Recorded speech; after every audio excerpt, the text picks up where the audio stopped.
Good morning. Good morning. Good morning. We're back. It's been a little bit. We've been busy. It's been about 3 weeks. Something like that. Sorry. Busy life. Yeah. As you saw, we had birthday weekend in there. Didn't we have birthday weekend in there? Birthday week. I had a week. Because it was on Wednesday in the middle of the week, so you can't really tie it into a weekend, so it had to be the whole week. Yes. Had to be the whole week. Okay, it was the entire week. Yeah, I'm not sure about how that logic works, but apparently it does. It works in here. Apparently it does. Doesn't matter. I apologize if it for works the. for anybody else. I apologize for the lighting situation. We are in transition. We are working on another place to do these. And Which I thought we were going to be in there this morning, but there's too much clutter in there for Debbie. She would have been uncomfortable the whole time. She'd be like, the whole time. And I'm not. And the thing is, I'm not wrong. So we're just sort of making this situation do for now. That's how we're doing it. In any case, again, welcome. And we're glad that you are still supporting us here on Facebook and on YouTube. We appreciate it. Now we're going to get to, actually, if you remember, if you rewind back a couple of 3 weeks ago, we talked about divorce all around us, and where a lot of our friends and a lot of people we live around, our coworkers, family members are going through hard times, going through divorce. And I got to do my part, and now it's Debbie's turn to kind of do her part. I'm in charge. Yes. Yes. Well, I should have told you. See, it's been so long that she's forgotten. I should have told you that I wanted to title it as "Divorce is not an option." Well, there you go. Let's do that. Divorce is not an option. How easy I am to get along with. Okay. Good morning, everyone. Hey, Shan, what's up, buddy? Well, Willie had done, like he said, he did a piece where talking about divorce all around you, and it kind of hurt.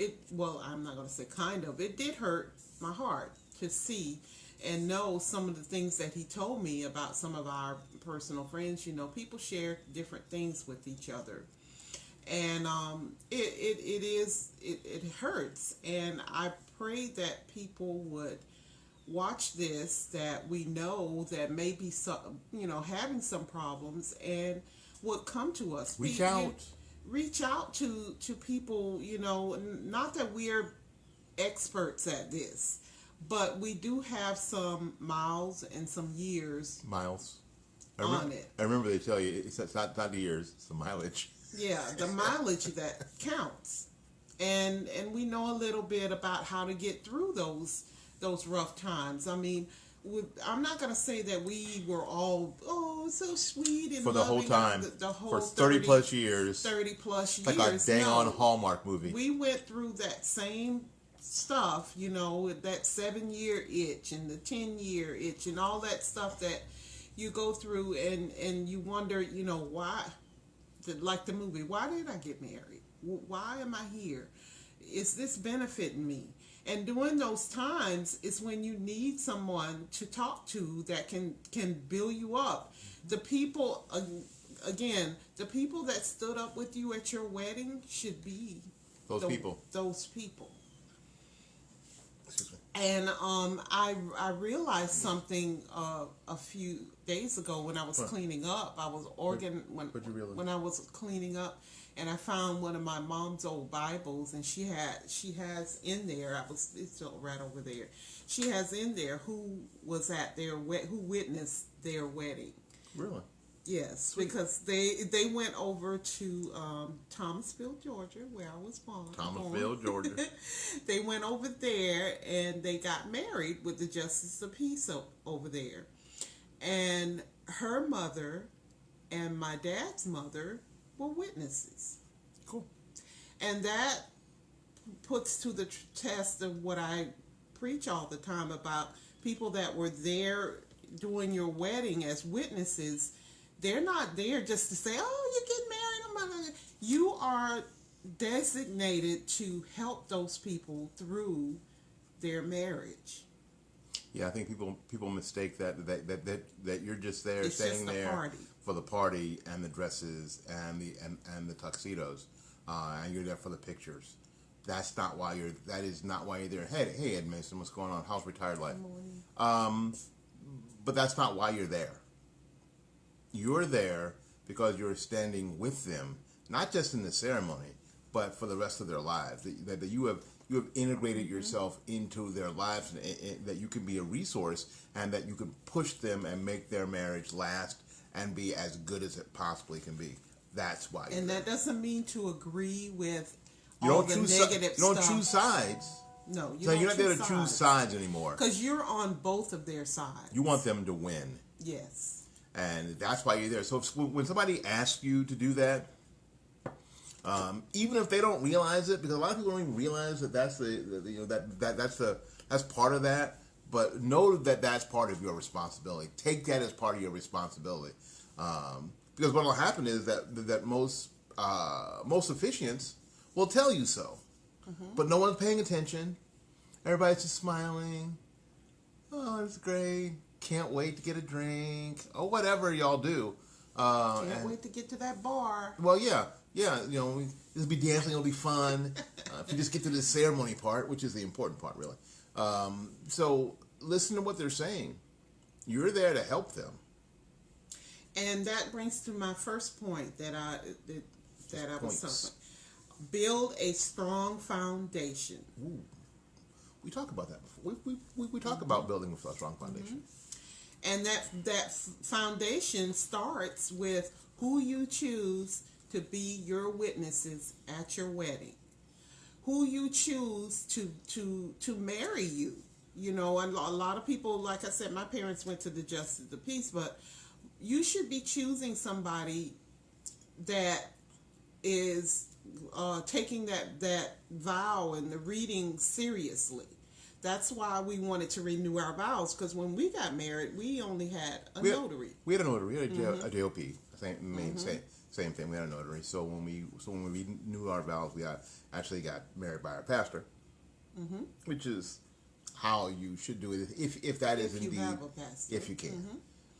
Don't go out and seek a pastor that you don't know, because you might as well have a JOP at that point. And if that's a true pastor, they're not going to marry They probably you won't do it. without counseling and all of that. They probably will not do it. So don't be mad when they say, I can't do it. Yeah. Don't be mad. Don't think that you're being dissed.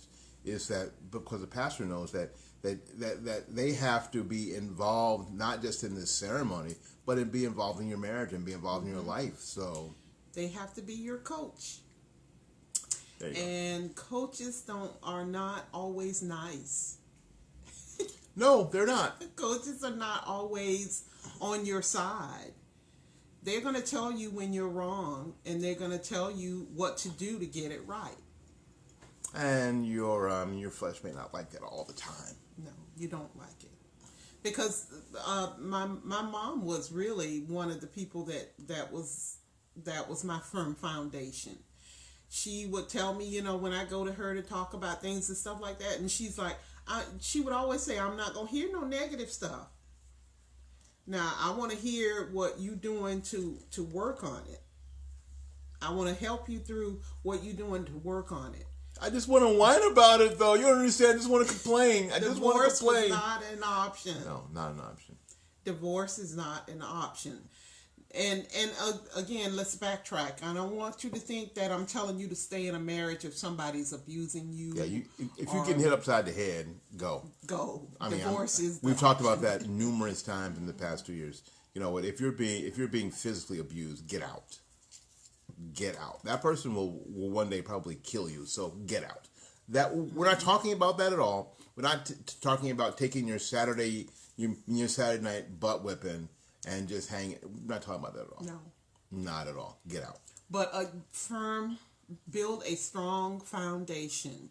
Have good witnesses at your wedding that are going to back you up and tell you what's right and tell you, strengthen you when you're down, when you feel like I can't do this anymore. Those people need to to be there for you. Yep. Yeah. And then that's the whole thing, you know, and this works with everything and at every level of everything. Get good people around you. If you're trying to build a business, get good people who are successful around you. If you're trying to build a good marriage, get good people who have been successful. Get them around you. Get them around you early. Get them around you in your wedding. Get them around you throughout your marriage. Get good people who have been successful in whatever you're trying to do around you. If you start teaching, you know what, I spent 15 years in the school system. You know what, don't hang out with the complaining teachers. Get around the people. Get around people who are obviously successful, who have classroom control, who, you know what, have a good classroom GPA and actually like their jobs. Get around them. You know what, if you're at lunch and they're complaining, get up. Go to somewhere who's not. Another table. Go to somewhere who's not. They're not complaining. Even if you have to be alone, that's one thing that's the tough part. Yeah, I've learned at work right now is that, you know, I used to have a group of people that you sit with at work and you talking on it and badmouth the business and all this stuff like that. That was young Debbie. This Debbie here, at lunchtime I'm trying to find somewhere that I can have peace, that I can read my Bible, I can watch my YouTube videos or watch me and Willie, listen to Willie, do things, podcasts, positive podcasts, you know, things that are going to build you up so that when you go back, because you don't want to go back to work, got to go back into my office. Oh, I hate this job. I hate everybody. Because the rest of your day is going to suck. Yes. You do something on your lunch break, even if you have to go to your car, because a lot of times it's difficult to be in an area that you are going to be alone. You know, the lunchroom is usually pretty crowded, and you can sit at a table by yourself, but somebody's going to probably come sit with you. Sit right next to you. Yes. Hey, how's your day going? and I always joke about my little private balcony. I have a private balcony. And unfortunately, there's a section out there that people smoke. So a lot of times I have to get up and leave. Gas mask. But they, unfortunately, they only stay sometimes for like 5 minutes and then they're gone.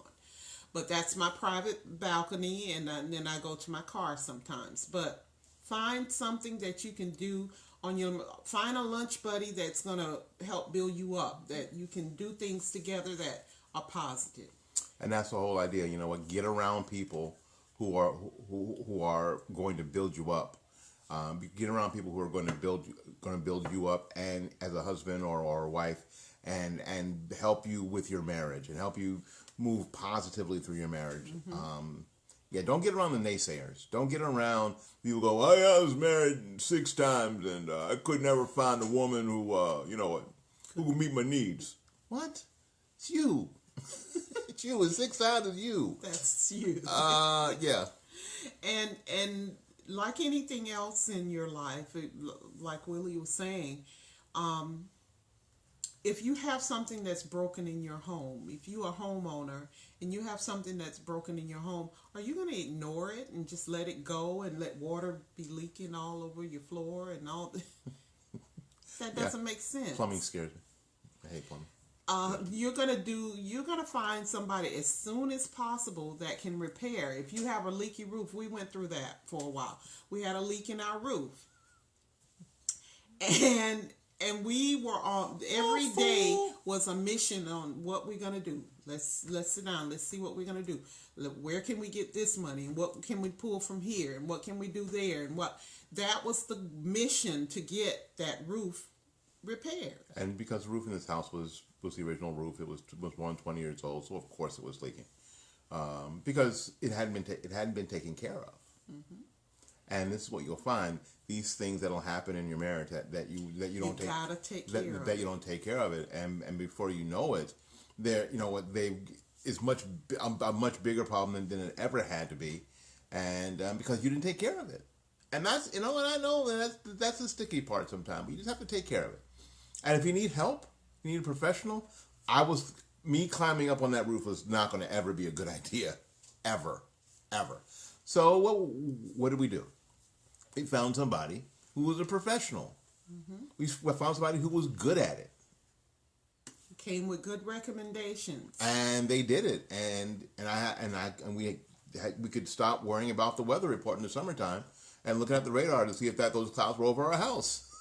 Find a tarp to put on your house. Yeah, should we go buy a tarp? And we found out that a tarp was a quarter, about as expensive as a down payment. A quarter of the price down payment for the repair for the roof. So, yeah, you can get a car for $1,200. Well, you can fix the roof for $6,000. So it seemed dumb to me.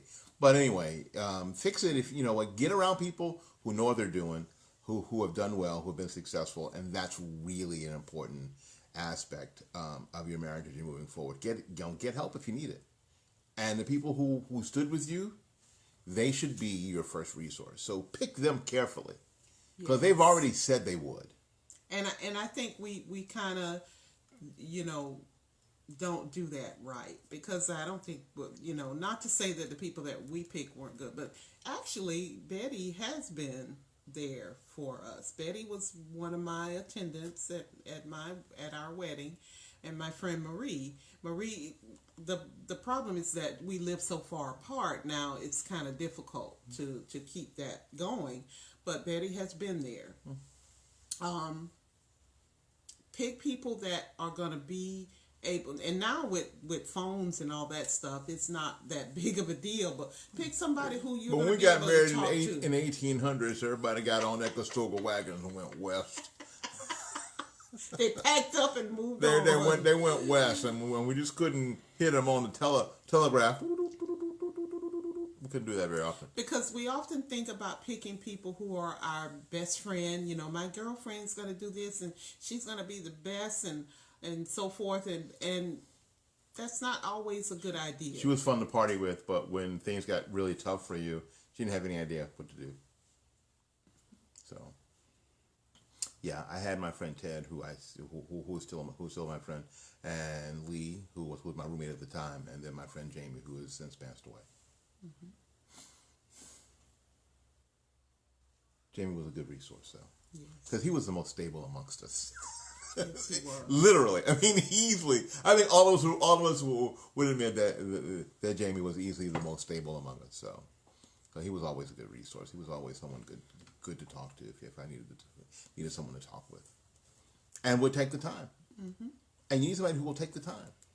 And really, like I said, my mom was really my support and backup and to help through the marriage, because she had been through it. They got married in 1948. Yeah. Mm-hmm. Wow.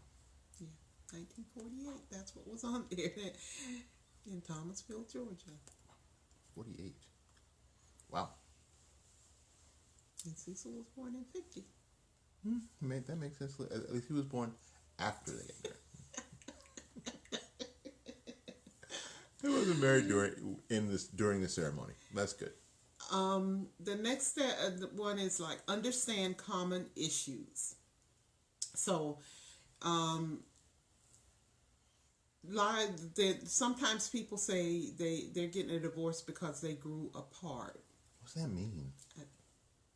Well, this is what can happen as you age and you grow in your marriage. You both change. Oh yeah. And you must pay attention to the changes in each other, and make sure changes that you're noticing those changes, and that you're adjusting to those changes, because a lot of times the kids and all the life comes, and you become roommates instead of partners. That's really important. That know that things aren't going to stay the same as they were that day you got married. They can't.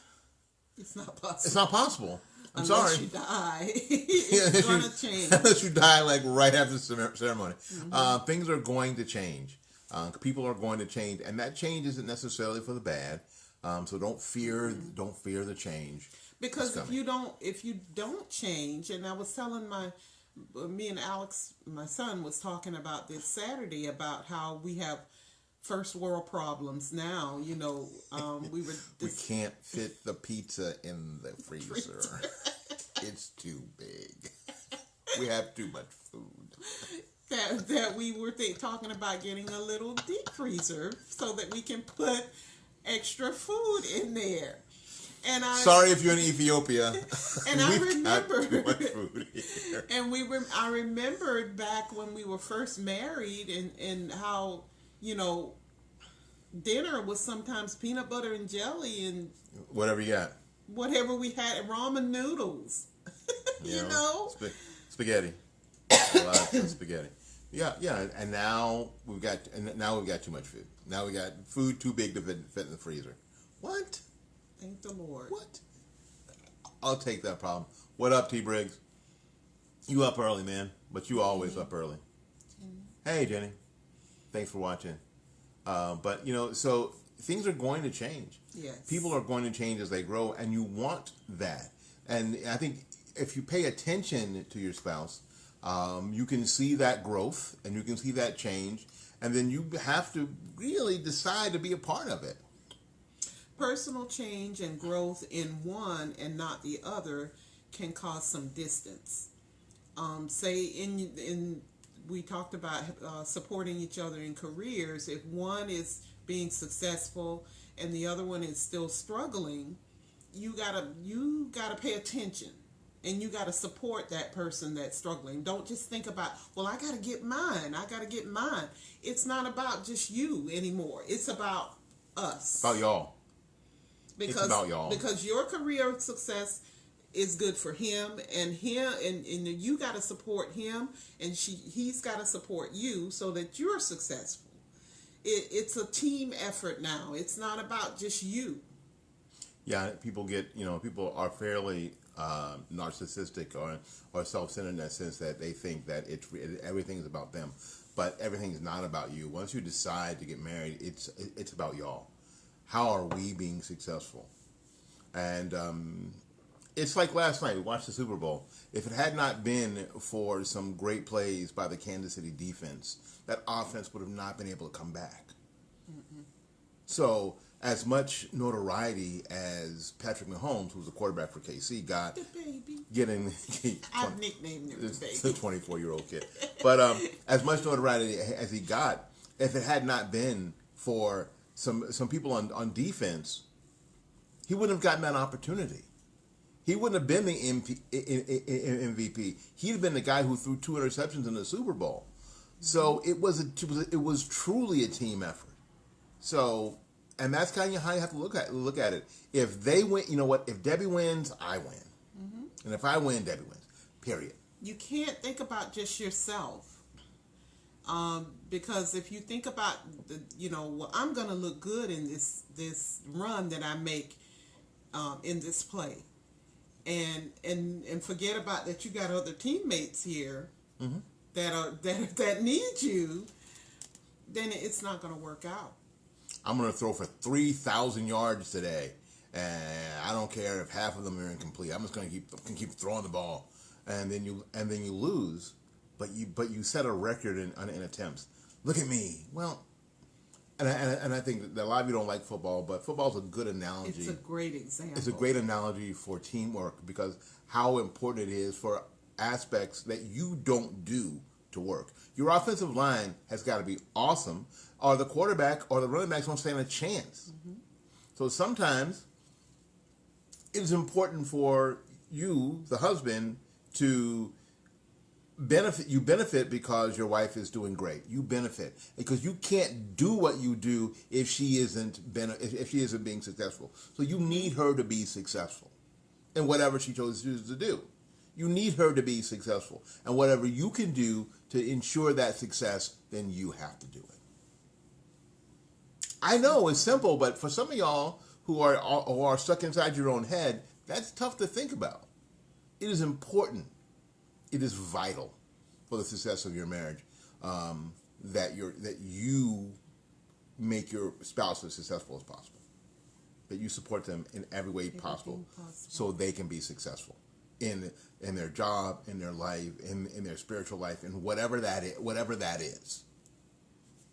however that However that works out. how works out, however that manifests. So that's part of your job.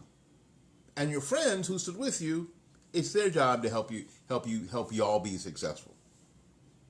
It's part of their job. So take that job seriously. Don't just blow it off like it doesn't mean anything. I'm just going to a party. Going to a party, dressing up. I'm getting in stress and I'm going to look good. Mm-hmm. So it's more than that. It's a lot more than that. It's a lifetime commitment to that couple.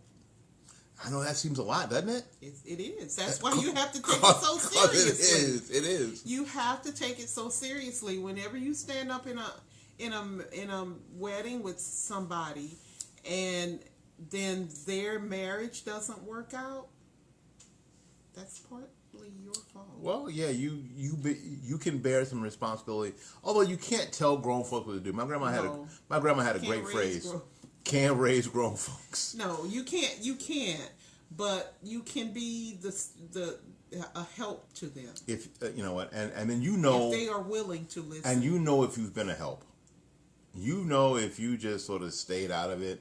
That if you just sort of agreed, that when way she sat down with you, and that way you wouldn't him. lose your friend, or you chose sides or whatever. Where you were thinking more about the individual than you were thinking about the couple. Right? Mm-hmm. So your job is to think about the couple. Not the party. Not the party, not the drinking, not the dress, all that stuff. That's all good, and if you can help out with that, that's all good for that day. Yeah. But you got to think about the rest of the years to come. Yeah. It ain't the wedding that's the important part. It's the marriage. That's the important part. I'm gonna tell some people that at the end of the month. Yes. We're going up to Pensacola to marry a former flu student of mine who asked me to officiate her wedding, so I'm going to go do that. Courtney, I hope you're ready. Because we're not there just to have a party. Because we're coming. We're coming. And we're coming with the truth. Hope you're ready. All right, we need to get out of here, don't you? Yeah. Yes. It's been fun, because it always is. And we're going to try to be back next Monday. We will be back. We don't know what, next Monday. And we may be here, but if we're here, the lighting will be better, I promise. I have an idea while I'm sitting here. This was a last minute thing. We just hadn't sat in this place because before. I changed the dining room. Changed the room, and it's very nice. It's as nice as it's ever been, actually. So I like it, but it gave me some challenges to do this. But we'll work it out, and then at some point we'll be back in the dark. We'll be back in. Well, actually, I'm in the dark, and you're not, but I'm in the dark. Made sure that again, she'll be successful. Me over here. Hey, how you doing? I'm out here. Hey. In any case, thank you ever so much for coming. Thank you ever much for supporting us. Please like, subscribe, share the video, comment. Please comment on the video here on YouTube. We really appreciate it. So until we see you again, go out there and learn something. Love somebody, and for goodness sakes, take care of yourself. Remember this, and never forget, we love you, and there's nothing you can do about it. Bye-bye now.